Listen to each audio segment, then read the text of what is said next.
Βάλαμε τις 2 κούπες αλεύρι. Τώρα θα προσθέσουμε μισή κούπα λάδι, σπορέλαιο και 2 κούπες νερό.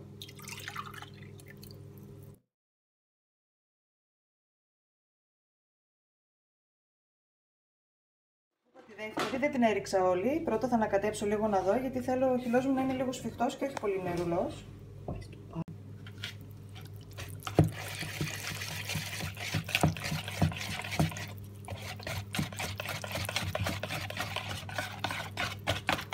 Βλέπουμε ότι είναι σφιχτό, οπότε θα προσθέσουμε και το υπόλοιπο νερό από την κούπα.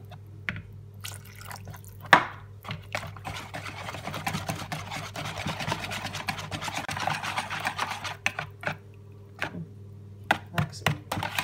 Ο χυλός μας είναι έτοιμος, ούτε πολύ σφιχτός ούτε πολύ νερουλός. Και τώρα πάμε να ετοιμάσουμε την πίτα μας.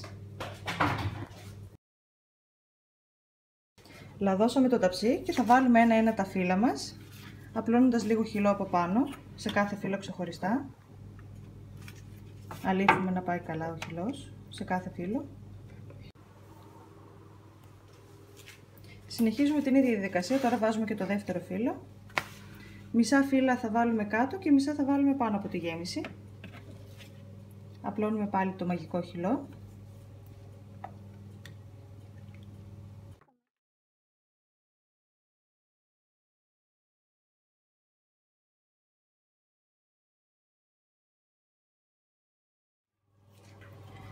Τώρα βάζουμε το τελευταίο μας φύλλο.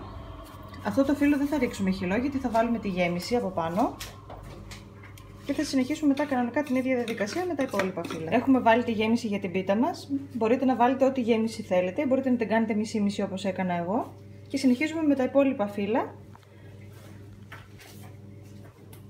Βάζουμε το πρώτο φύλλο πάνω από τη γέμιση και βάζουμε λίγο χυλό.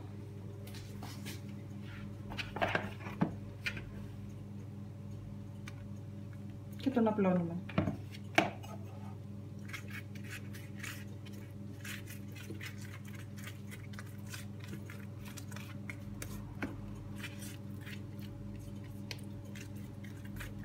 Έχουμε βάλει και το τελευταίο μας φύλλο πάνω και τώρα θα ρίξουμε το χυλό που περίσσεψε και θα τον απλώσουμε ομοιόμορφα σε όλη την επιφάνεια και μετά απλά θα χαράξουμε τα κομμάτια.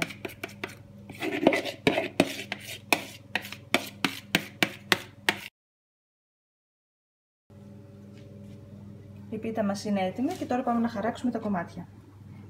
Δεν κόβουμε μέχρι κάτω για να μην φύγει η γέμιση, απλά μόνο χαράζουμε πάνω την επιφάνεια.